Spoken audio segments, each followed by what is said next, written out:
Good evening all and welcome to the April 27th, 2021 open session meeting of the Ayer Planning Board. I need to read the governor's COVID announcement. Due to the ongoing COVID-19 pandemic, Governor Baker issued an emergency order temporarily suspending certain provisions of the open meeting law. Public bodies otherwise governed by the open meeting law are temporarily relieved from the requirement that meetings be held in public places, open and physically accessible to the public, so long as measures are taken to ensure public access to the body's deliberations through adequate alternative means. This meeting will be broadcast live on Channel 8 and on Zoom. The public may participate remotely by following the call-in information on the bottom of the live broadcast screen. For the Zoom meeting information relating to remote participation, please contact Cindy. No, Knox, they misspelled your name, Cindy. IT Director at 978-772-8220, extension 150, or Heather Hampson, Administrative Coordinator at Hampson at ayer.ma.us or 978-772-8220, extension 144 prior to the meeting. And it looks to me like we have a quorum. Did I just see Jonathan? Yes, thank you. If I may, in a moment, we're going to call to order our first order of business to approve the agenda, and I have a request to make. So why don't we, and also I got a message from Mr. King. He is returning from a client's and will be with us very shortly. So, I may I have a motion for the agenda, please? So moved. A second, please. Seconded. Moved and seconded. So discussion on the agenda. I'm going to ask the forbearance of the people this evening because some things have come up for some of our members, and we also want to take care of a piece of housekeeping regarding the appointment to the Affordable Trust while we have all members on board. So with if it's okay with folks, we might just sneak that in before one of our members has to go on to something else just before 7 p.m. this evening. That's first. And secondly, there are a couple things on the agenda we've asked for extensions for, so we should have plenty of time for everybody to get through the business this evening that we have on the agenda. So I would ask you all to be a little patient with us, and if we kind of have a family moment there of the planning board to take care of something, you get to watch how, sausage is made for a moment. With that being said, any other further discussion on the agenda? Hearing none. Ms. Murray, how do you vote? Aye. Mr. Diskin? Aye. Mr. Krantz? Aye. Chair votes aye. Mark, the covenant bond release, we have none, but we'll discuss that under the covenant under the heading for John Carroll Reserve, correct? Actually, it's for the Shaker Mill Pond. I'm sorry, Shaker Mill Pond. Right. Yes, thank you. Yes. Okay. Do you want to take the affordable housing trust? I'd rather wait till first? Nathan's here. Oh, okay. I would like to have all 5 members available for that. It will be very, very brief, hopefully. Okay. Okay.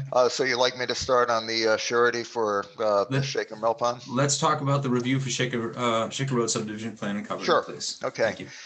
Well, last week, Attorney Alan Shockett, who I see is in the meeting here, there he is.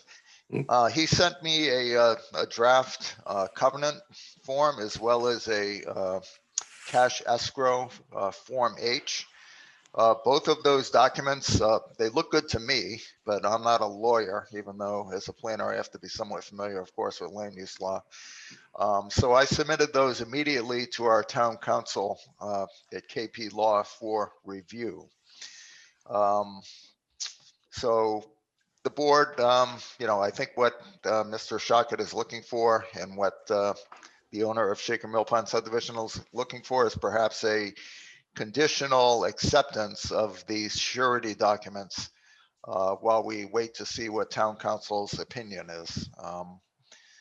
Again, they look fairly simple to me, so I don't anticipate that there'll be much of a problem, and I can share my screen for a motion that I have. But before that, we might want to invite Attorney Shockett to just walk us through a little bit, some of the highlights of those documents, Sure. Be what they do, delighted so to. that we can more be informed. Okay. Thank you, Mark. As we talked about last time, the roadway at Shaker Pond is under construction now for binder coat, installation of sidewalks, and water and sewer lines. Our thought was, and Dan had mentioned this in the last meeting, that he wanted to get started on 2 model homes as soon as possible. To that end, we're suggesting that we record a covenant as soon as we can, running to the town, securing the performance of the developer to complete the roadway. Once that, because personally, if I were on the board, I would want something in place before any homes would be commenced. So as I say, we're asking for a covenant to be recorded. After recording, we'd like to get started on 2 model homes. After completion of the binder coat, installation of the sidewalks, and the water and sewer, DPW would then inspect the work and establish a cost for completion of the roadway once the homes are completed and sold. That figure would be multiplied by 1.5 times, which would be the escrow amount. Once the escrow amount is established, the developer would then pay that money into the town in exchange for a release of the covenant that had been previously recorded to allow for the model homes to be commenced. Once the covenant is recorded, the homes could then be sold once certificates of occupancy are issued. The town would then release the money based on DPW's analysis of the completion of the work as the work is done. So the money would be at the town to secure the developer's promise to complete the road after completion of the subdivision. Thank you. Any questions from the board on this issue at this point? Yes, Mr. Krantz. Sure. The proposal to make a motion tonight seems very reasonable to me. Is there any outstanding reason why we should not offer conditional approval for this? Is there anything in the way? Anybody else on the board have a comment to that? I do, yeah. Please. So Mr. Diskin? I'll hold off on Jonathan's response until I go back to Mr. Shockett. So, Okay. Mr. Shockett, in your explanation, you actually said that the first thing that you actually talked about the sale of the model homes. Was that correct? I think I was anticipating that he wanted to keep the model homes just as models and would sell something else in the project. There'll be no sales until the cash bond, the cash payment is made to the town. Right, I understand the sequence, but I guess I was thinking of model homes as being something that would stay on the site, and they would use those to promote sales of other units on the project. I believe that's accurate, actually. In your defense, Mr. Shockett, that's how I heard you say it, and I heard, as Ken just mentioned it, I can see how Ken heard it also. So thank you. Right. But Understood. and we should not make assumptions. But yeah, go ahead. Yeah, that certainly was not the intention. The bottom line being that we wanted to get those up for the purpose of showing the product. As to whether they will be sold, once the covenant is released, I wouldn't be surprised if there are other homes built that can be shown. I don't know that they're going to be there as the last 2 sales for the subdivision. I don't know. Yeah. Well, I think that would be. I think that'll sort itself out over time. Here's my apprehension. So I walked the site the other day, and I see, as Dan had mentioned to Anaho, that he's got about 400 feet, up to subgrade, potentially ready for binder, and potentially, sidewalk along the edge. But it almost looks as though there's nothing done beyond that 400-foot mark. So I think we need to spend another couple of weeks and wait till we hear back from town council and double check, our ability to look at the covenant and its language, because I don't think there's a press to get, he can't finish that in 2 weeks. I don't think. I know he's good, but there's a lot of work beyond that point to get to the point where he's putting, and when you talk about binder, I'm presuming you're talking about binder for the entire road, not just the first 400 feet is what I'm getting at. Correct. And bringing it up to binder course and a first coat on the sidewalks and so forth. And he'll Right. have to put in the safety measures, presumably underground electric for site lighting and guardrails and, a number of other sequences. So my preference in answer to Jonathan would be to look at the document more closely as a board and then have the chance for town council to respond. And then in a couple of weeks, I think we'd be in good shape. Ken, recognizing the lead time involved in getting the entire roadway done, which as you note, is going to take some time. That was why we were looking to do the covenant to get the model home started before all of the roadway was going to be completed. Thank you. May I ask, I sent an email off to our building inspector. Do you know, Mr. Shockett, if anybody's approached the building inspector regarding building the model homes out of sequence, if you will? I don't know. Okay, I can't so that was another question that I tried to get. I was trying to get an answer to today, and it was unfortunate. It was the last day or so, and unfortunately, did not get an answer to it at this point. I think any other comments? That's Go the ahead. clarification I was looking for was, are you, I guess, let's put it this way. Are you anticipating that Dan wants to just put binder on the first 400 feet so he can get to the model homes and then continue to build the rest of the road and put in enough funds in escrow for the construction of the rest of the road, meaning everything that has to be done on the net? The way I understood it was that you wanted to build the entire road, bring it up to binder, and then put a covenant on the balance that was left after you were at binder.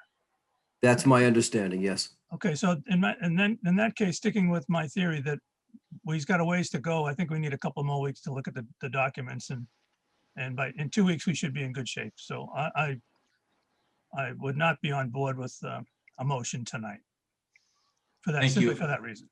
Thank you. Any other comments from board members? Or seeing none. I think, Mr. Shockett, that we're in a position where I think reading the tea leaves, and I'm not always good at that, ask my wife. I think we're predisposed to go forward with this, but I think as a board, we're cautious to make sure that we protect the town's interests as best as possible, if you will. Terrible English at that point.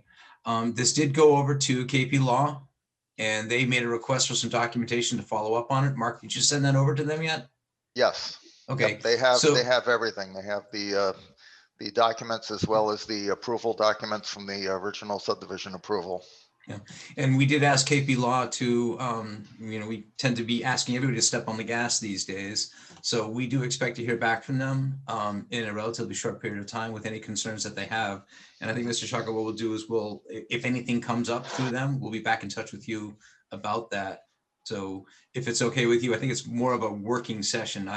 I tend to agree, and we can put it to a motion and a vote, but I tend to agree that this is a little bit of a unique situation. We do not want to hold up Mr. Aho, but I think we want to make it, I think we want to get our I's dotted and our T's crossed so that. Yeah, I would certainly expect that KP Law may have some edits to, and wouldn't be surprising. And then we need to pass it by our treasurer and make sure it's okay with her. So with Barbara. So I think where we are is probably in a continuation at this point, if I may suggest. We are predisposed, I think. We appreciate what Mr. Aho has done, but I think we kind of want to do our best to get it right.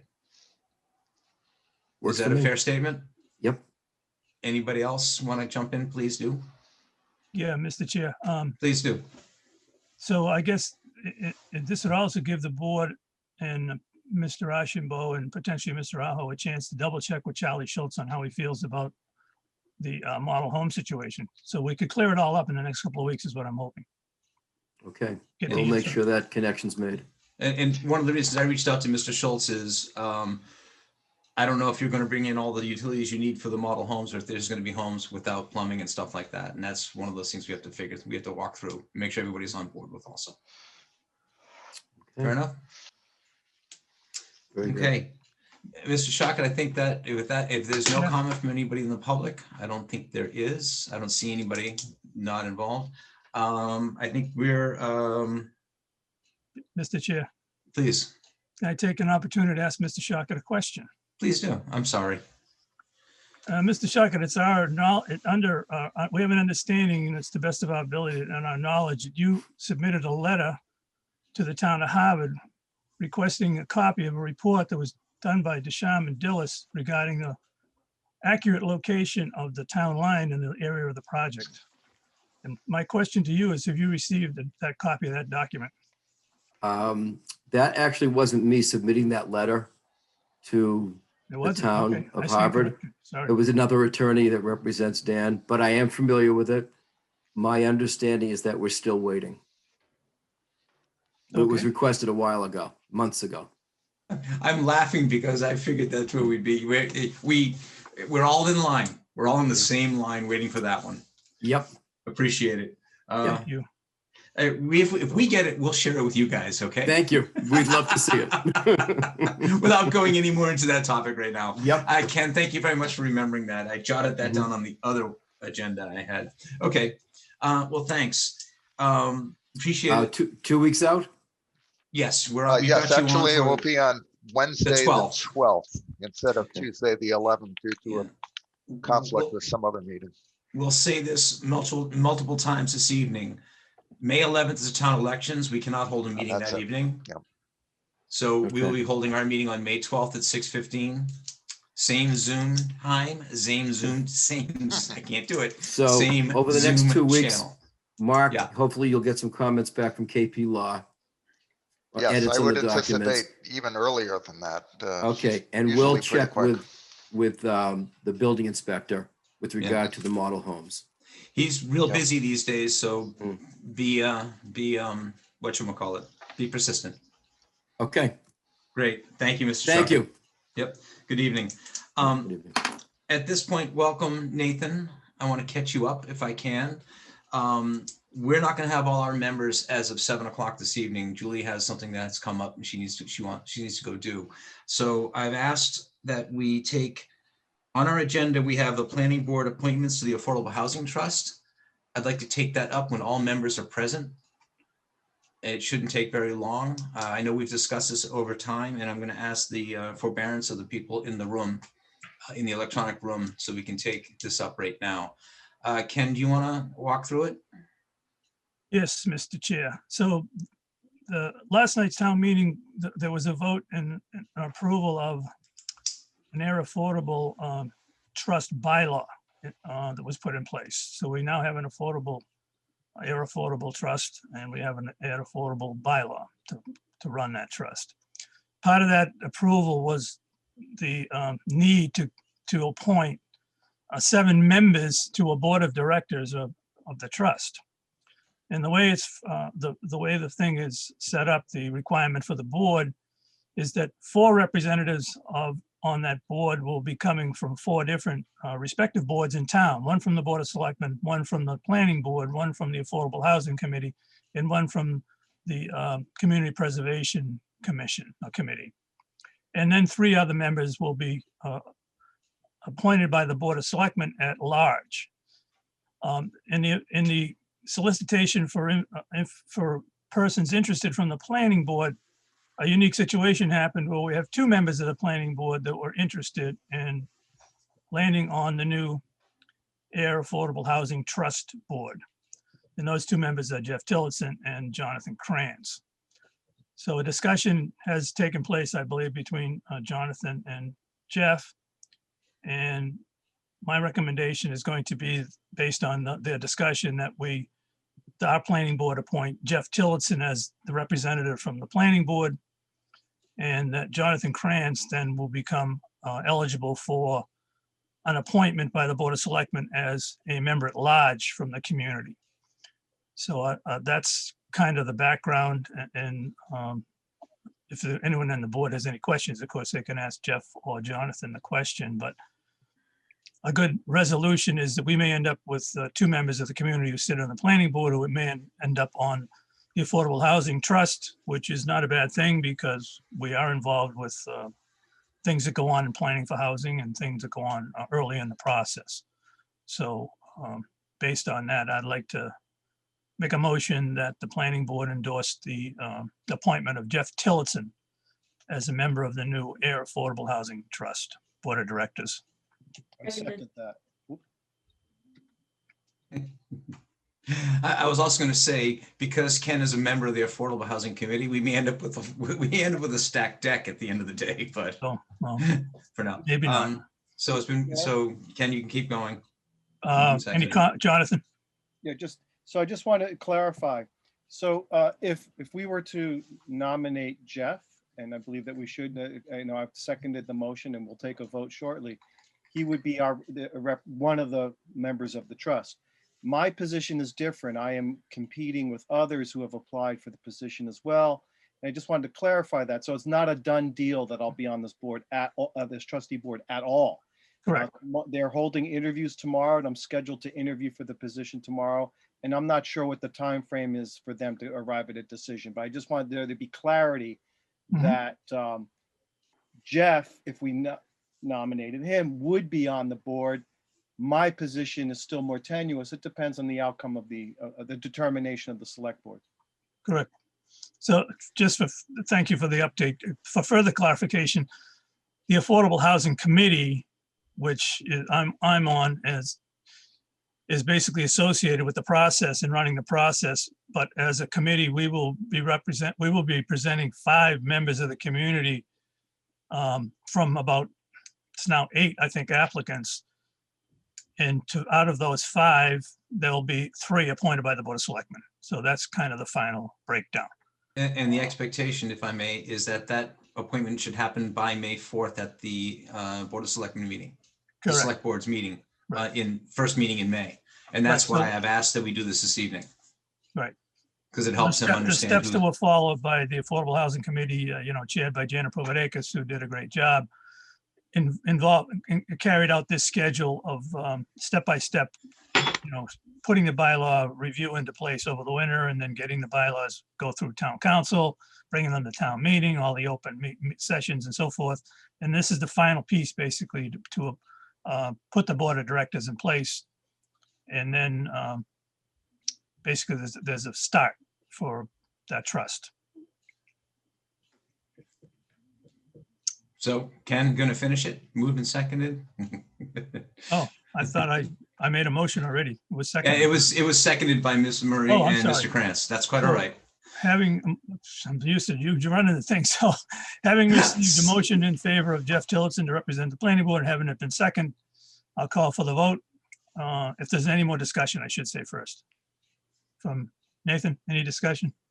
No. Jonathan? Julie? Nothing. So Julie, how do you vote? Aye.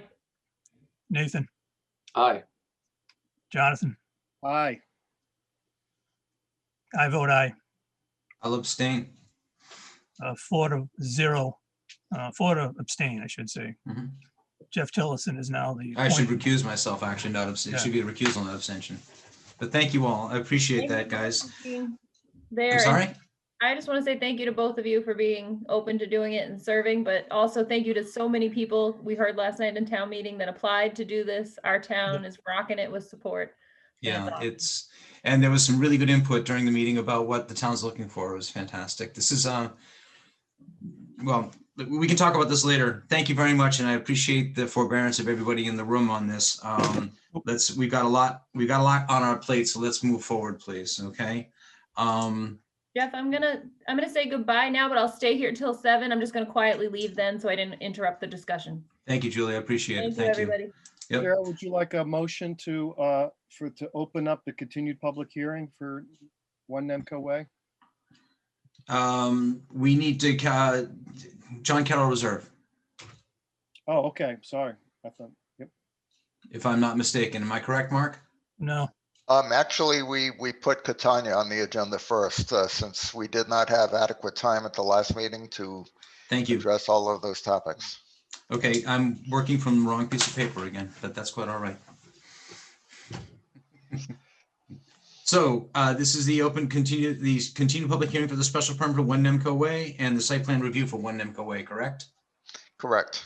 So motions, please, Jonathan. Yes, I'd like to make a motion that we continue the public hearing for the special permit for 1 Nemco Way, Catania Spagna Oils. Seconded. Moved by Mr. Krantz, seconded by Ms. Murray. Any further discussion? Any discussion? Hearing none. Mr. Diskin, how do you vote? Aye. Krantz, how do you vote? Aye. Mr. King, how do you vote? Aye. Ms. Murray, how do you vote? Aye. Chair votes aye. And can you do the second one too, Mr. Yes, Krantz? indeed. I'd like to make a motion for the continued site plan review for 1 Nemco Way, Catania Spagna Oils. Seconded. Moved by Mr. Krantz, seconded by Ms. Murray. Mr. Diskin, how do you vote? Aye. Mr. Krantz, how do you vote? Aye. Mr. King? Aye. Ms. Murray? Aye. Chair votes aye. Here we go. Great. Thank you. Good evening, everybody. My name is Paul Chisholm. I'm a professional engineer with Keach Nordstrom Associates. We're the engineers and surveyors of record for the project. Joined tonight by Bridget Souza of Keach Nordstrom, Scott Whitney of Concord Building Services. They are the design builder on the project, and a few folks from the Catania Spagna Corporation. I see Dan, Joe, and Rich on here as well. Since we last saw you, we had a chance to revise the plan set, stormwater management report, based on the draft comments that were issued by DPW. Along with that, we also had some additional feedback from Mark Archambault and provided an additional analysis in terms of the Aquifer Protection District, just more to line it up and consolidate a lot of the information that we had given into a single document, which I think you'll find helpful here. So one of the comments we got at the last hearing was that we really haven't, obviously stormwater is really kind of the big issue on this site, and it's kind of dominated the conversation to date so far. So I kind of like to take this opportunity to walk through the set, just get you all familiar with the other aspects of the project. I'm going to skip over the grading and drainage plan because I know we've seen that and talked about that already. And kind of fill you in on some of the finer points of this, obviously everything else that's associated with it. So I'm going to share my screen here, so bear with me for just 1 second. I think it'll work. There you go. All right, and everybody can see that? Yes, and Yes. excuse me, Mr. Chisholm, Yes. for anybody in the electronic room, I can no longer see who you are. Please speak up if you have a question. As a chair, I just can't see you waving your hand, okay? Yes, and please feel free to interrupt me too at any point in time. I'm more than happy to kind of answer questions as we go, or if you want to jot them down and wait till the end, that's fine too. So in addition to being obviously a industrial site plan that we're moving forward with here, this project also requires a special permit for doing work in the Aquifer Protection District. That line is actually pretty much, let me go to the right sheet here. You can see this is the Aquifer Protection District line right here. Okay, so it's pretty much right at the south end of the existing building. And that's the area of the building addition, obviously. You can see here we have on this site that's just about 10 acres, we have the existing detention pond located in the south corner. The town enjoys access easements and utility easements for a pumping station that exists down in this corner as well. You can see that there's a train track or a set of tracks that kind of circle around in through this area here that are existing. Also, into the most recent addition that was done just a few years back for the Catania company, where they actually have railway into basically a rail yard in this section of the building down here. Inside of the railroad tracks, there's a jurisdictional wetland, which you can see is identified by these markings here. This is the line, and the 100-foot buffer you can see doesn't quite extend up to the Catania property, which is this bold line, kind of following around with my mouse cursor here. So that's a lot of what's existing out there. What's going to be removed, you can see we've hatched all the pavement removal that's going to occur. Obviously, it's a good portion of the site to make way for the building addition down on the south end. They have 2 levels of existing parking now today, and there's actually a small wall.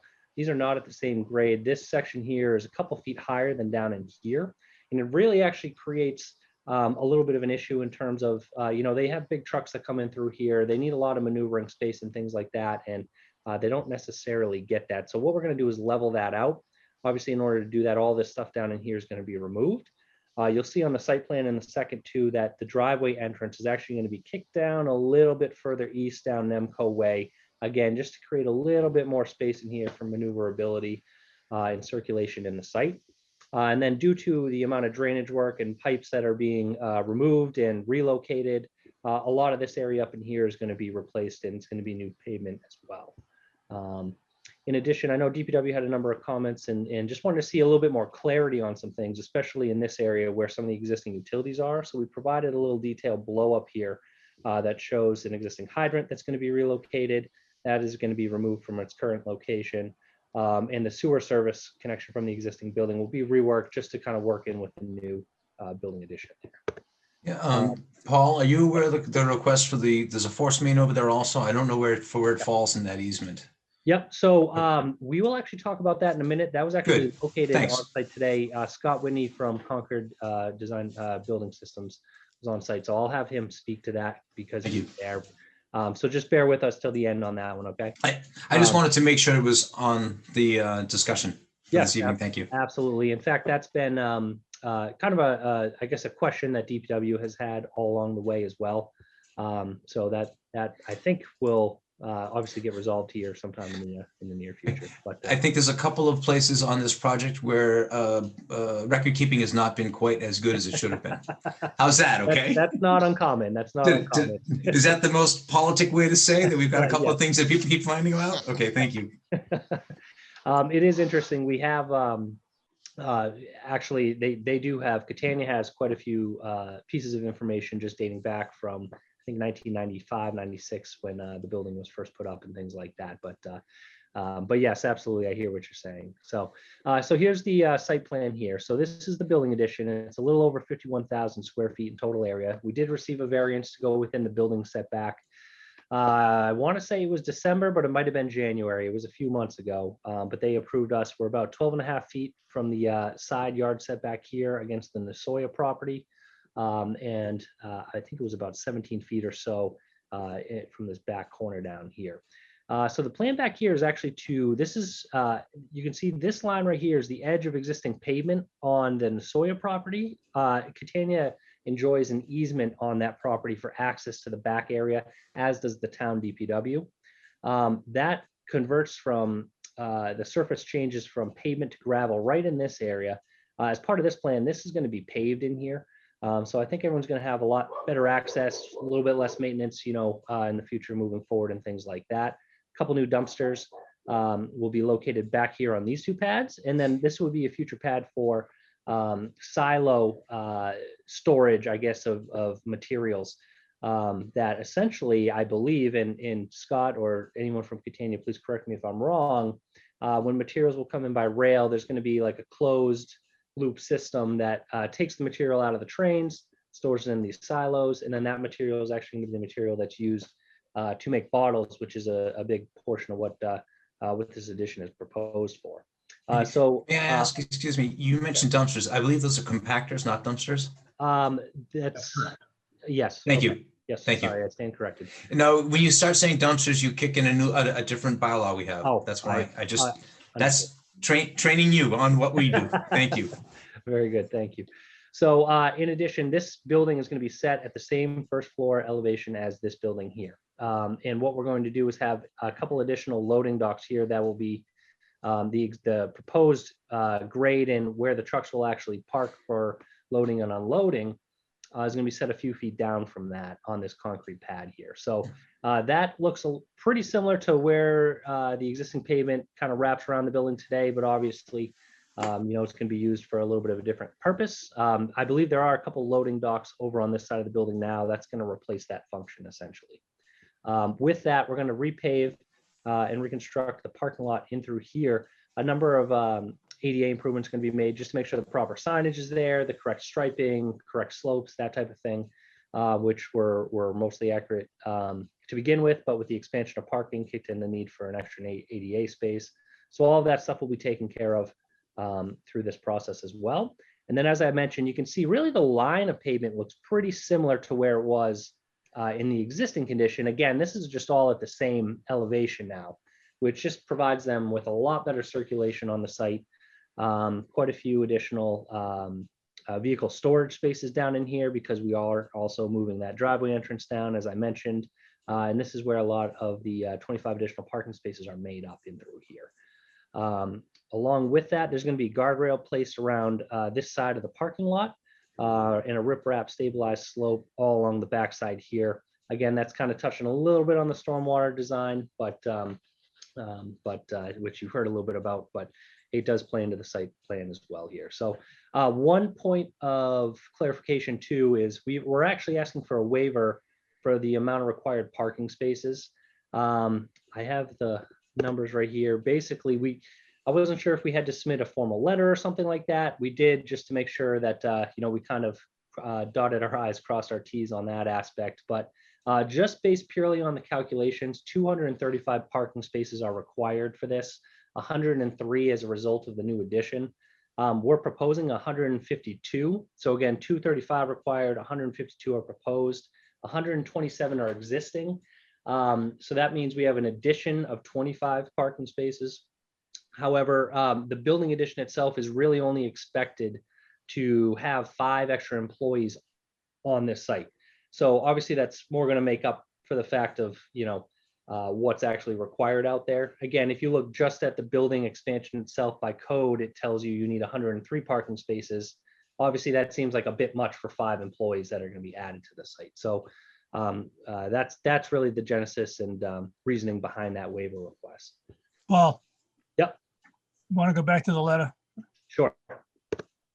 The first paragraph, you say, which at the very end, it says, which requires a specific quantity of offsite. I think you mean onsite, don't you? I'm sorry, in the last paragraph there.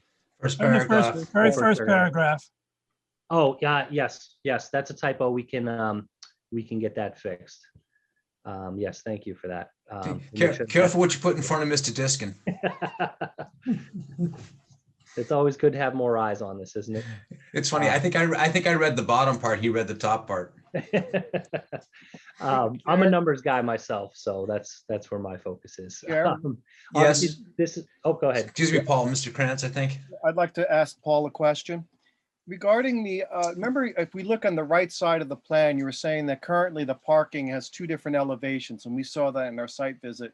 Yeah. Can you just clarify for us, are we elevating the general level, or are we bringing it down, or meeting somewhere in the middle? How does that change? It is meeting somewhere in the middle. So it's going to be higher on this end as it is, and higher really at this point, and then generally slope down kind of in this direction, almost on a diagonal.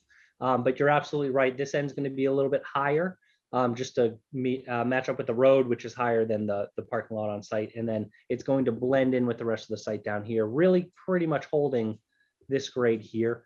So yes, it's going to match and it's going to blend more than anything else. And it also looks to me, and I'm just making a guess, the parking stalls on the upper edge are for automobiles, and those are tractor trailers backed in on the lower portion, correct? That is correct. Yep. Okay. Yep. Thanks. You got it. Which more or less matches the way the property is being used right now. It's Correct. a tight space, guys. Yes. And believe me, every little bit of breathing room that they can get out here will be tremendously helpful. So they look forward to that. If something gets stuck, you've got oil. You can. This is the grading and drainage plan. I really don't want to touch too much on this because a lot of focus and attention has been put on it. Again, if you have any questions, more than happy to kind of walk through that. This is just one of the things DPW wants to do is provide 20 scale drawings or just more detailed drawings for the site. This really kind of just shows the grading, where the utilities and structures are going, that sort of thing. Yeah. I think the 20 scale was a request because of the size of the easement going into the force main. Yes. The 20, yeah. Okay. There's a lot going on this site. So, it's always something we actually intended to do prior to construction just to make sure that things built correctly. So bumping that up in our timeline to do it during permitting obviously was not an issue at all. Happy to do it. Okay, so the next plan is the utility plan here. Really it talks about the new hydrant that will be located down in this corner. You'll remember that had been located up here. And the fire department connection is over on this side of the building now, fairly close to where the sewer service currently exists out of this building. A new manhole is going to be constructed down in this area, and the new service from the addition as well to tie into that. Underground wiring and conduit is going to be constructed from the pole to come down here. We're getting rid of a number of poles that exist on the grass island here and bumping that parking out a little bit closer to the parking lot, the property line. So one of the things that we're going to do is replace that with underground conduit from this pole, kind of around all the stormwater stuff and back into the location it currently ties into in the building. So I don't, if we can just note that, that line is just a fiber optic line. Their electricity comes in the front, is a transformer up in the front there. yeah, and this is really kind of the main electrical feed. Really just the way this building was, it's come together. It actually was about half of the size or so back in the 90s. And then I think around 2000 or so, the second half was expanded. So a lot of the utility services were kind of maintained through that process and will be today as well. Excuse me, do you need to, Bridget, do you need a transformer pad for the service of the new building, or do you take it off the same one? We're actually, I'm sorry, we're actually going to take it off the existing service. There's no need to bring in any new service for the addition. They have adequate power. Okay, thanks. You're welcome. This plan here is the erosion control plan. This really kind of talks about through construction, how is the environmental and offsite areas going to be protected. Obviously, there's going to be quite a bit of earth disturbance through here. In addition to this plan, we've also submitted a plan that Scott and his team have prepared in terms of construction sequencing and that sort of thing. This also provides a little bit more detail in accordance with the stormwater handbook, exactly what's going to be done. I know there's some additional detail talking about the dewatering of this pond. That's been added to this plan per request of the DPW. That's talked at in great length, obviously, in the notice of intent application that is running concurrently here with the Conservation Commission. And so this is just a during construction, type plan, and it shows different types of inlet protections and all of that stuff that's in accordance with the EPA, the stormwater handbook, and all of that. I should note also that we filed the NOI with the EPA today, and it was certified today, which means in 2 weeks we'll be, as far as the EPA is concerned, good to go for construction. Obviously, we still have some things to do with you folks and some others in town here, but on that end, we'll be good to go with federally in 2 weeks for this. And then landscaping plan. We've got a new buffer that was agreed to put plantings up right along Westford Road. As you know, there's residences and a residential neighborhood up Mulberry Circle here adjacent. So this will just help kind of, spruce that area up a little bit. And then there's a number of plantings, trees, shrubs, and that sort of thing kind of throughout. We felt it was important to kind of crunch all of those things towards the Westford Road side, just being closer to the residential. Felt it would have a little bit more of an impact than doing it on Nemco Way, closer to the industrial properties. So that was our strategy with this. And in addition, we'll be reworking some of the existing lights. These are the lights that will either be moved or added. We'll have some additional lighting, obviously, around the building. And then some of the poles will be relocated just on the outskirts of the parking lot here. And that will go along with existing lights that already are on the building and around the parking lot as well. Then just kind of going through drainage profiles, construction details. I won't spend too much time on this, but these are all things that are just kind of typically needed and associated for the actual construction of the site. So that is the site plan. Yeah, okay. And just in terms of where we are in terms of the process, obviously I said and had mentioned that we responded to DPW's draft letter. We initially submitted everything on February 17th, had a meeting virtually with DPW and Catania and planning on March 23rd, responded to their letter, their draft letter on 4/19, which was last week. They've formally issued their letter since then. However, it does appear that they do have some, they really haven't had a chance to go through it, is the gist I got out of it.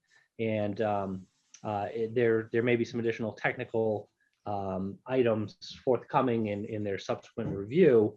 However, I think what they really tried to make a point of doing was anything that they saw as kind of a bigger issue, bigger question, that sort of thing, they put up front in their draft letter so we could know and respond to some of those bigger ticket items. So I do expect that they may come back after their review with a few other small technical things, but I think for the most part, we've got a number of people from a number of different companies working on this. It was a very thorough response, in my opinion, and a lot of time and dedication went into it. So I really feel like we answered a lot of their questions, if not all of them. But we do understand, obviously, the nature of where they are in their review process right now. I know one of the other questions that was brought up at the last hearing was you folks wanted to see some other applications which had the big diameter pipe, 8-foot diameter pipe, and all of that. So Bridget's actually prepared a PowerPoint based on some information she received from Contact. And so Bridget, I will let you take it from here. Actually, Bridget, I'm going to interrupt you for just a absolutely. moment. Paul, Yep. there was a letter issued by today from the DPW, April Yep. 27th. I don't know if you got a copy of that or not. You have it? Yes, that is Okay, their good. formal letter. Yeah. I just want to keep making sure things move forward. Okay, appreciate it. Go ahead, Bridget. Thanks. So I reached out to Contech, and they were able to just send over some quick project examples for us to present to you guys. So this is a multifamily residential project down in Rentham, Mass. They used a 96-inch diameter pipe, so that's what we'll be using on our site. You can just see the scale of that size, your manifold. So it will look very similar to this. Here's just some more pictures of that project. Another example is used at airports all the time as well. So this is 78-inch pipe that went up here in Manchester Airport. Then we have in Portland, Maine, they did some improvements to a stormwater system at an existing La Quinta Inn. So they used a combination of 84-inch and 96-inch pipe. You can see on this photo, this is kind of how it would look a little bit. So we would use the stone as storage in our proposed. So this is actually an PVC liner. So that's what makes the detention portion detention. It prevents water from infiltrating. So instead of being laid over the top of the pipe, it would be laid over the top of the stone in the bottom and sides as well. It would be wrapped in that. There's another project, Jefferson at Beaver Brooks in Boxborough, Mass. Oh, 96-inch built pipe that as well. So what was that? I actually built that project. I didn't know that. I would have reached out to you for some photos. No problem. We got another one, Jubilee Drive, 90-inch pipe in Peabody, Mass. And then I just threw in this one as well. This is pulled from their website. This is Contact's fulfillment center. This is a 162-inch pipe out in Rialto, California. You can see the scale to the people here. So the pipe, People in California just aren't as tall as people on the East Coast, Bridget. Don't buy into the picture. so it's been used in many applications. If you have any questions, like I said before, we can certainly put you in contact with our with Contact who we're working with over there. But it's been used in many applications. I appreciate it. I just hope they count the number of employees who go in and come out every day. Thanks, Bridget. Yeah. I also, I know I mentioned earlier that we did some on-site investigation and I know Scott wants to kind of fill you all in on how that went in relation to locating the forest main. So I'll turn it over to Scott as well. Sure. I'm just going to share my screen for a second. We did engage a private locating firm. Can anybody see my screen? Thank you. I can. We hired a locating firm, Bullseye Locating. They came out to the site today. We also had K&A out there with their survey team. And one of Mark's DPW's probably biggest concerns was the location of the sewer force main. Wow. So we employed a lot of different technologies, including ground penetrating radar, various detectors. Dan, the town engineer, was actually out with us this morning, which was helpful. We accessed the actual pump station. We were able to connect a electrode to one of the vent lines for the force main, which gave us a detectable signal throughout the pipe. So we believe that we have a very good indication of where the force main is. You can see where it starts at the pump station, comes out onto the property. Now, here's where it gets a little tricky. There is a defined sewer easement. Indications are that none of the force main falls within the sewer easement. Scott, I appreciate it. This was the concern. Sure. So we were able, because this is kind of densely thicketed in here and a little bit overgrown, what we tried to do is determine the line headed towards Nasoya and then pick it up over on this side and then pick it up this way. And we were successful in doing that. And we were not able to get the GPR across this terrain here because it's overgrown. But basically what we were trying to do is connect the two dots. So it's presumptive right here, but we are very confident on this location as well as this location. And that's iron ductile, isn't it? That's iron ductile pipe? From what we understand from DPW, it is ductile. However, we had a real hard time detecting it, which would be indicative of PVC. That's, yeah. It was also a potential depth issue. The range that we have received from Bullseye puts the force main predominantly at 6 foot, but as it crosses over onto Nasoya's property, it could be as deep as 8 feet. So I am going to just pull up another photo. Can you see this photo? No. Okay. I'm going to have to ditch that and get back to the other photo. So if you had to project where the existing easement is, just visually here with a mouse, could you show us where you think it is based on how far this pipe would be, force main would be out of the easement? So I was going to pull up 2 photos to give you an idea of that. Okay. So let me just share this photo. Can you see that photograph? It's coming up. There it is. Yep. Okay. So this is the easement line, but it is also Catania's property line. The easement actually goes this way to the left. So if you can see this flagging and you can see this fence off in the distance, that's actually the property line. The force main is supposed to be located in an easement to this side of the property line, which is actually completely on Nasoya's property. And you can see this green flagging and this green line here is where we have determined the force main to be.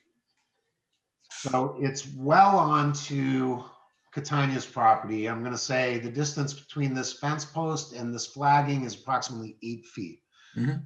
So instead of being on this side in the easement, it appears as if it's about 8 feet onto Catania's property. So that's looking from the pump station side. So I'll pull up another photo, which is not as critical to us, but may be critical to Nasoya. Could you see this photo? Scott and Paul. Yep. Just to connect the dots there, you have a 12.5 foot easement for the building, right? And so what you're saying is that we're sitting inside that 12.5 foot easement?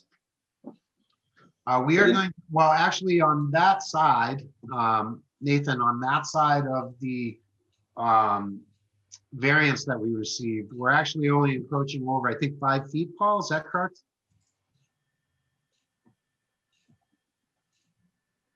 Paul? But practically speaking, you're going to have construction machines in that, right around that area, a lot of them. Correct. Yeah. So basically the summary is that. Paul, you're on mute. On that side, the building setback, we were approved for approximately 17 feet. So. In that corner. Yeah, in that little corner. Yeah. Yeah, that corner, we're only going about 8 feet into it. Along the other side is the side we're 12.5 feet into it. So the back side, we're further away than the side yard. Yeah. But at this point, it looks like, even though it's not determinative, that the force main is actually under the corner of the pond, between the pond and the Nasoya drip tower, and then it heads, which would be west up to the road. So yeah, so one of the things that we did is Keach Nordstrom was out there as well. Our surveyors actually located the markings that were left Okay. behind. So now it's not- Obviously, you saw the markings from the previous photograph Scott had up. So we'll know a lot more precisely. That happened today. So we just haven't had a chance to actually draw it into anything yet. But Okay. What have you guys been doing with your time, Paul? We've actually also, we're gonna also share that, that survey data with DPW, because I know their records are really lacking on this. So once we get that plotted into CAD, we'll be happy to share that information over with DPW, because I think they're looking for a little more as-built information on that area. We really, I can't speak for DPW, but I'll speak for the town. We appreciate that. No I problem. mean, it's unfortunate that we seem to be, we're reinventing the wheel on a lot of things around here these days, and it's our intention not to have that happen as much as possible going forward, so. So I did want to just bring up this other photo. So this is where the force main turns and runs parallel with Westford Road. You can see Westford Road often up here. So these two stakes represent the sewer easement, and this green line represents where the force main is. So not so critical to us, but it is about 30 feet off of the easement onto Nasoya's property. So this photograph is entirely on Nasoya's property? That is correct. That's right. Thank you. So that's a little update on, and this information is fresh just as of today. I know that the survey team is going to basically, plot all this stuff onto CAD, and as soon as we get that file, we'll be happy to share it with everybody. Thank you. You're welcome.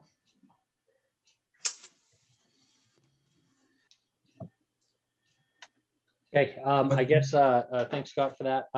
The only other thing we wanted to discuss with you folks was just kind of the timeline for this and kind of where we're at with some other things. So we're scheduled for our next Conservation Commission hearing on May 13th. Is that the right? Yes. That would be the first, yeah, that's the next meeting, yep. Yep, and we're expecting, they gave us conditional approval and closed the hearing, obviously at the last hearing. We're still waiting for the DEP file number, so. We actually received the DEP file number.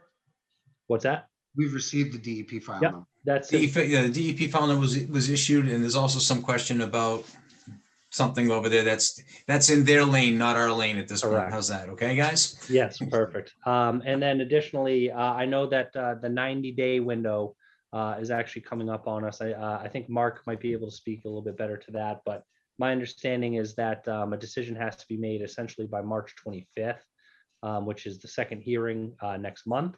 We're really hoping that with the information and packets and everything, the additional analysis that we provided to DPW, that we'll be in a position to get conditional approval from you folks at the next hearing, obviously acknowledging that there's probably a couple more technical items that are very small and probably not material to the project that we still have to work out with DPW. So that's our goal. It's important for us to kind of maintain that schedule. Scott, if you have questions in terms of the construction schedule, Scott's here. He can walk you through any of that. And I see a couple hands up as well. I was going to say, excuse me, I know Jonathan's got his hand up, so I wanted to acknowledge him, please. Before we get too far down the road and have to come back. Go ahead, Jonathan. Yeah, I should have asked this earlier, but just to wrap up the conversation about the work you did today, is the discrepancy between the true location of the force main and the easement a material obstacle to any plans to date? It's really not in the footprint of the construction. It does make it logistically harder for us to do the work. And I think that Dan brought up today that I guess there's a pending application from Nasoya to increase their flow. This is also a conversation I had with Mark Wetzel. And there's been several proposals back and forth between DPW and Nasoya, and they haven't acted on anything. And I think Mark's biggest concern is that if Nasoya decided to go forward and increase their flow, that force main is undersized and it would have to be upgraded. And I think he's also concerned about the age of it. And I think he was also concerned that it's not in the easement. So all those things kind of come into play. And the depth, Scott, no one really knew how deep it was. Yeah, and I think that Mark Wetzel was speculating that it was 5 to 6 feet deep, which we've determined that that's about the average depth. It seems to get a little deeper as it goes on to Nasoya's property.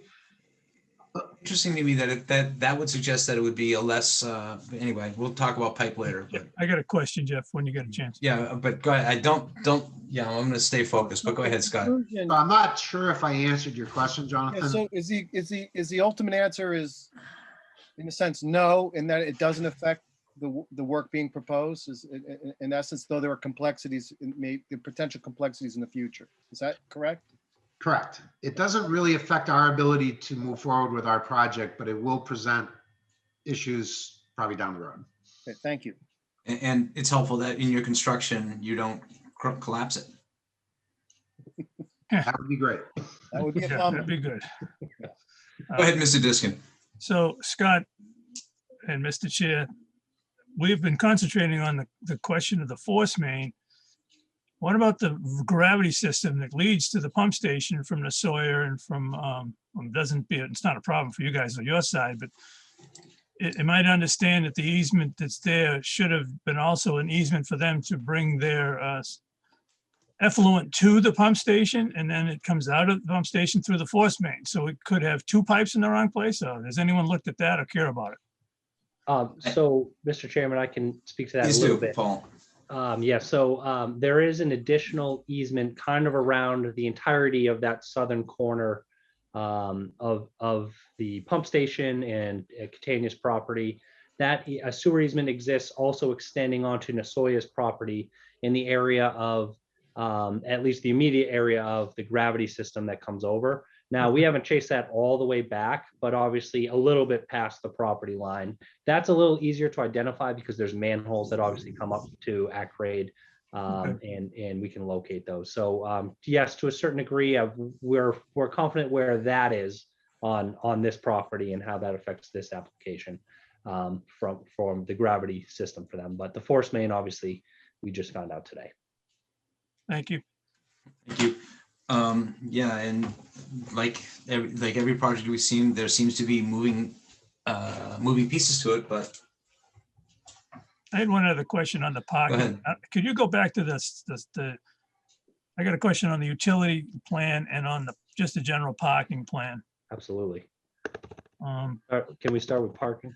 Yeah, so see in the parking, where you point out the new parking, we have that long linear parking area there for trucking it. Do we have a provision anywhere in our regulations that that length should be broken by islands or is that allowed? I haven't looked at the depth of it, I guess, but I find that to be very long and unbroken up. And normally, there is some provision in towns that you can put like 10 spaces, then you have to have an island and something along those lines. Have you guys run into that at all? When I was going through, I don't remember seeing that in the code, but I'll tell you what, we'll double check that point specifically and make sure that that's not something we're running up against here. Okay. Right, that should be in the site plan regulations itself, and I'll look at that as well. Okay. I mean, typically you break it up, when it's Yeah, that right. linear. Ken, Yeah. while we're on parking, I have a question in that same area. Before we jump to the other one, that same parking area, Paul, it looks like it's about 12 feet lower than the road at the very, is that the south corner?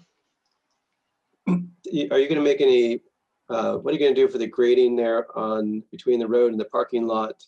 Oh, And that's I already, assume, are trucks going to you're still going to have to pull off on the side of the road. So is there any barrier, any concern about trucks getting too far over on that pull off? so this area in through here really isn't changing. We held the grade on this side of the existing curb for the higher tier, and then gradually tied it back in. And because this is lengthened from the driveway entrance being moved from here to here, the slope becomes a little more gradual, as does Nemco Way starts to get a little bit lower down in here. So we're kind of, the road's getting lower, we're getting higher. It's over a longer run and there's less of a vertical difference. So the slope's kind of blending in actually quite nice in there. But my question, Paul, is at this very end of that parking area, Yeah. where the grades are most different, is that what is that distance from the road to the parking lot?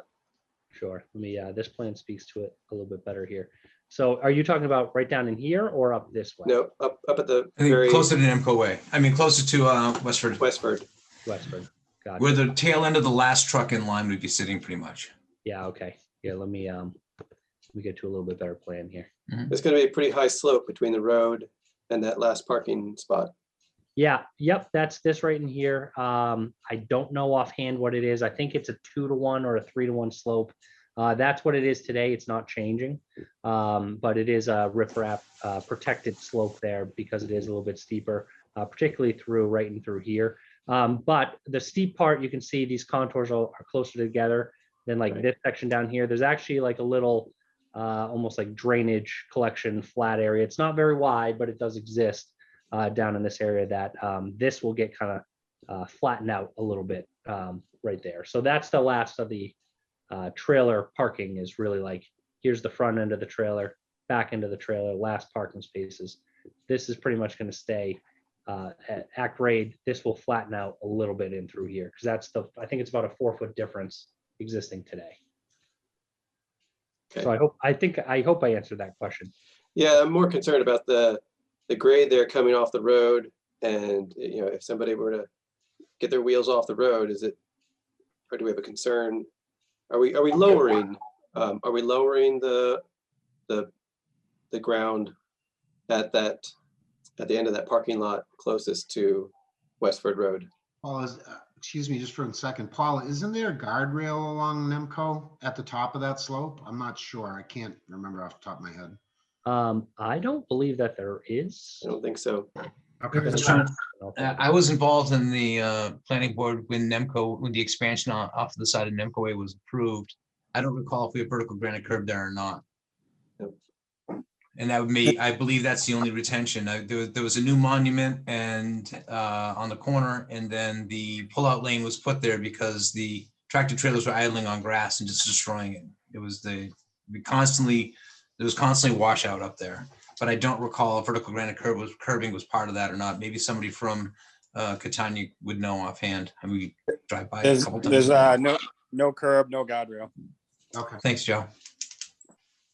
Is your concern, Nathan, that a vehicle would go over and down the hill?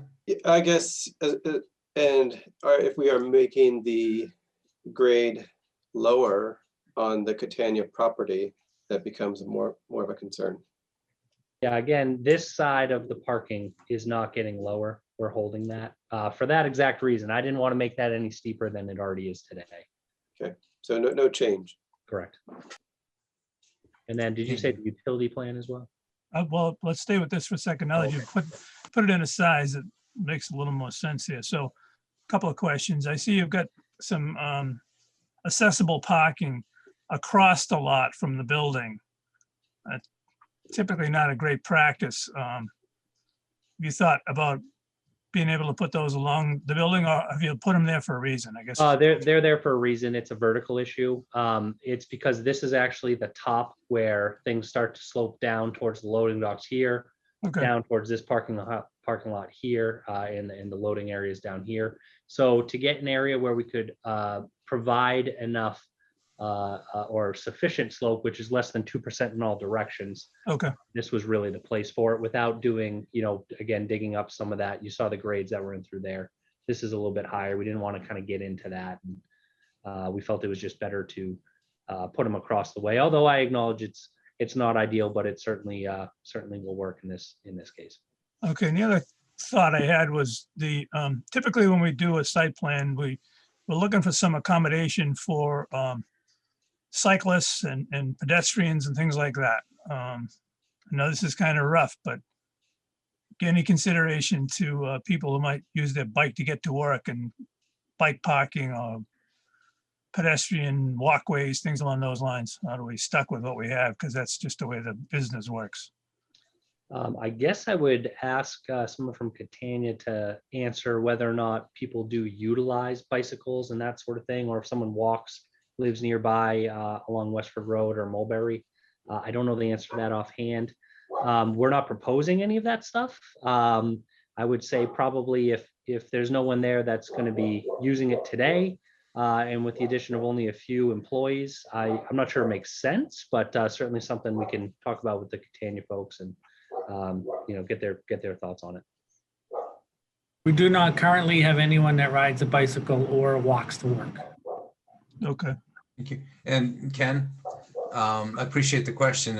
I'm the big advocate for multimodal, but I'm also looking at the clock, and I know we always seem to be pushing the Catania guys to work faster and harder. But I've got another one I've got to take care of this evening because of the time, the clock's ticking on us on that one also. So I would ask any other questions from the board members or anything else that you guys want to present to us this evening from the Catania team. So let me just add that it's, if there's a desire for us to put a guardrail up, that's entirely no problem. Thank you. And Paul, you were going to say something?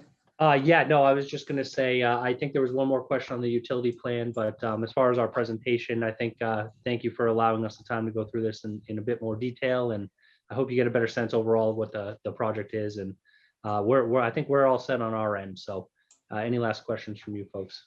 Oh, Scott, Thanks. sorry. Ken, you got, go ahead, good. Scott. I'll let it go. I'm sorry, go ahead, Ken.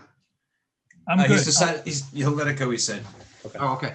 I was just hoping that possibly just to kind of further the process along a little bit is that possibly this evening at tonight's hearing, since we haven't had any public comments in, I think this is the fourth hearing, is it possible that we at least close the public comment portion of this hearing? That's a request that's got me silent. That's very hard to do, Scott. Okay.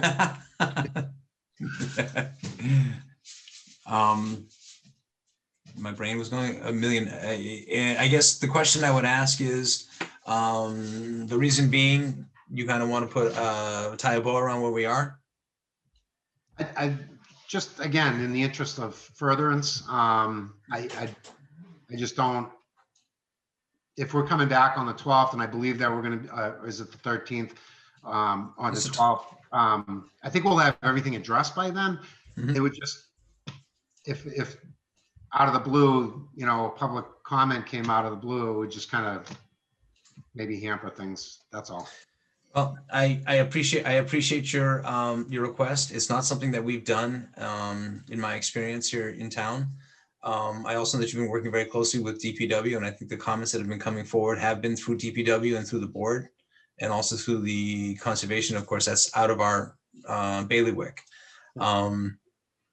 I don't know that I honestly, I don't feel either way on it. I've turned to my fellow board members to get their input on it at this point, on the request. Hearing silence. Go ahead, Ken. I don't think, based on what he said, he preempted it by saying there hasn't been any public comment. And I'd say that's probably a 90% chance that won't happen, but my preference would be to keep the process the way it's been in the past. And when we close it, we'll close it all at once. No problem.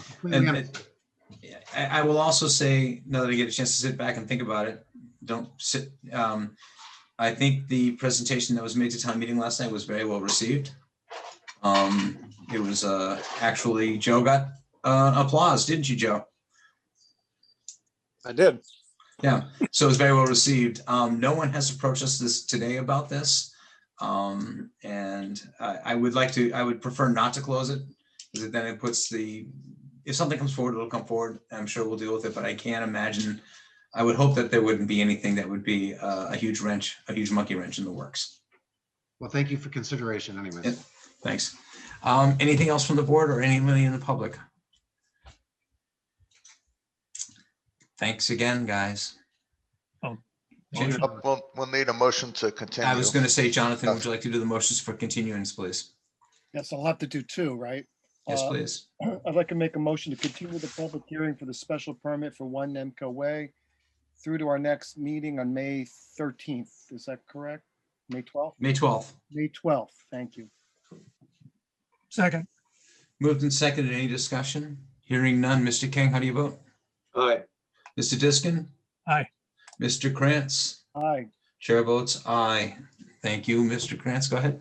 I make a motion to continue the site plan review for 1 Nemco Way to our next meeting, May 12th. Second.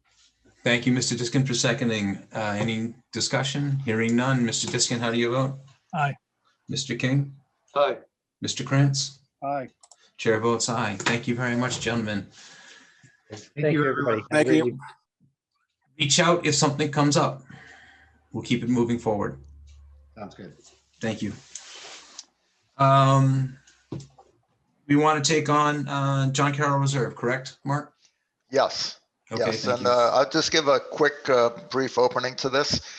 Yep. GPR was hired by Peter DeCarolis to develop a revised plan sheet that shows grading and the stormwater management system, which has been reviewed by our DPW.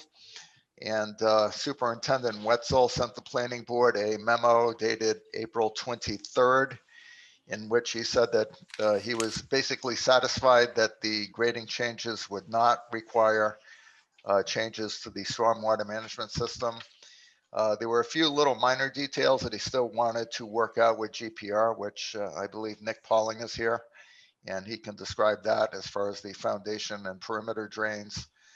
And I believe that Superintendent Wetzel is satisfied based on that most recent correspondence. So if the board is satisfied after we hear from GPR and Peter as to the status of this, I have prepared a draft motion that the planning board can make to sort of ratify this as a minor plan change that does not require the submission of a full amended definitive subdivision plan.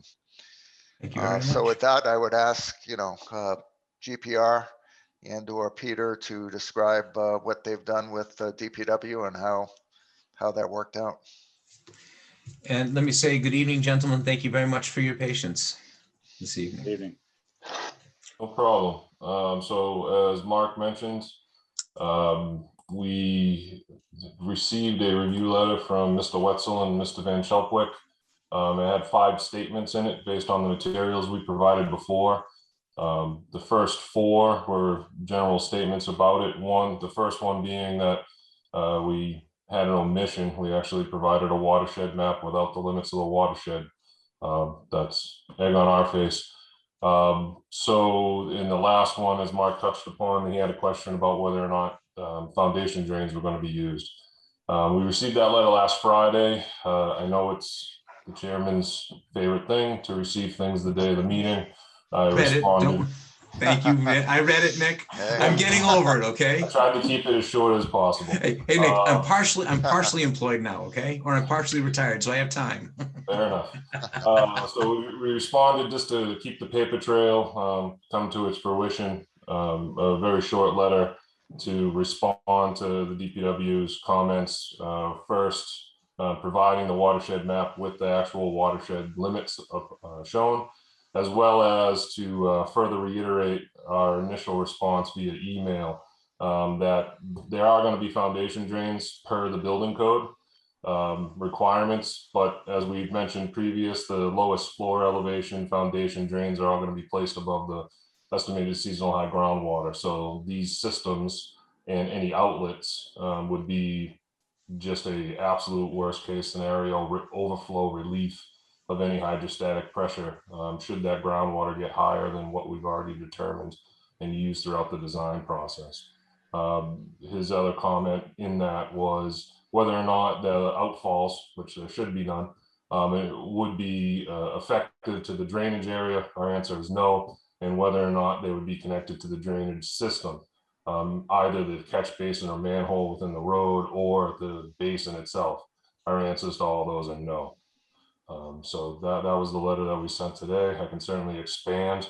We also, since the last meeting, provided a overlay plan at Mr. Diskin's request. I'm sorry for any vertigo attacks. No, That was kind of the best we could do on short notice or on unlimited effort. So I'm certainly willing and able to answer and expand on anything if the board has any more comments. I'll open it to the board or anybody in the public. Well, I think we presented a question to the applicant and their representatives, and I feel that they have answered all our questions adequately. Thank you for the drawing. We took a look at it. We looked at the comments from DPW, and I think we're in good shape, and I believe we should move on. Agreed. Okay. Mark, did you say you proposed you've written a? Yes. Yeah, I will screen share a, let's see where it is here. Oh, I have to get another pair of glasses, guys. My reading glasses are not strong enough anymore. Okay, can you see the draft motion on Yes. your screen? Could you, Mark, could you change the view to a little bit larger? Click on view on the menu. Larger. Yeah, Yes, I want to enlarge that. Where's the- click on the menu. Up top, click on view. Right, yep. Okay, The click zoom. on zoom. There you Zoom, got go. it. I'll Do do page, it, do page width, do whole page or page width. There you page go. width. Whoa, okay. Okay. Except now I can't read it until I scroll over. All right, now I can read it because I minimize all the pictures. Okay. Draft motion is based upon satisfactory review of the proposed grading changes and site work at the John Carroll Reserve, 54 and 56 Littleton Road by the Air Department of Public Works as reflected in their letter to the Planning Board dated April 23rd, 2021, and reply to the Planning Board from GPR Inc. dated April 27, 2021. The Air Planning Board finds that the proposed grading and site work changes from the original plan as approved on October 8th, 2019 do not rise to the level requiring submittal of an amended subdivision plan. The Planning Board requires that an as-built plan be filed with it as soon as possible. And that's where I left it. What you see in parentheses is just sort of an extraneous thing to remind everybody that everything else still remains in effect, but I don't think we need that. So, Great, thank you. yep. Comments or questions from the board?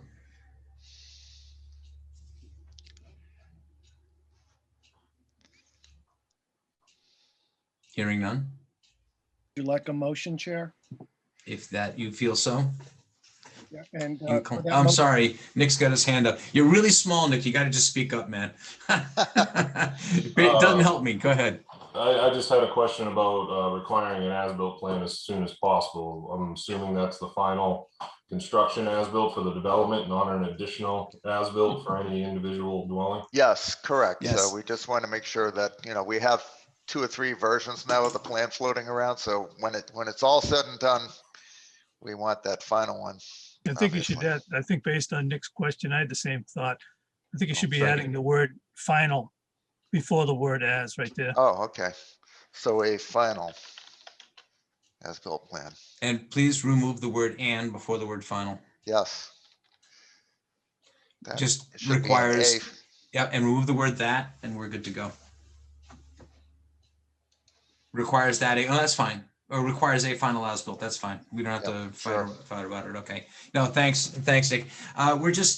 We're getting better at doing better record keeping. Nick, that's all that is. Yep, that's fine. Okay, great. Motion would be entertained, Mr. Krantz. And for that motion, would I simply read what's on the screen? Would that be the best process, Chair? You could say yes. Okay.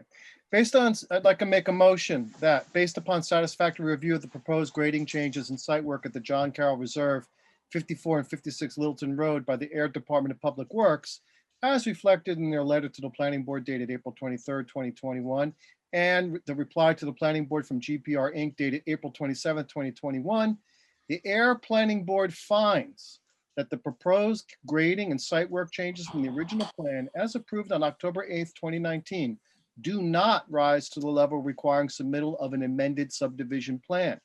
The Planning Board requires a final as-built plan to be filed with it as soon as possible.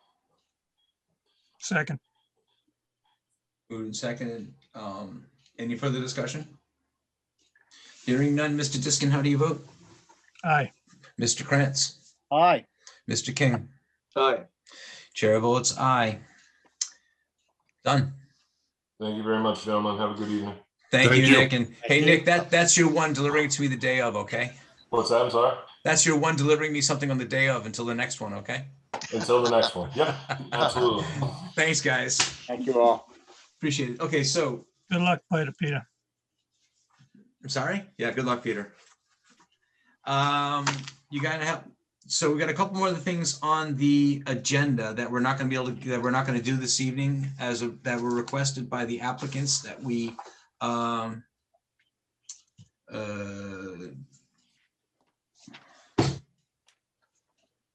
not do. We continue, excuse me, until one of them is until June. Right.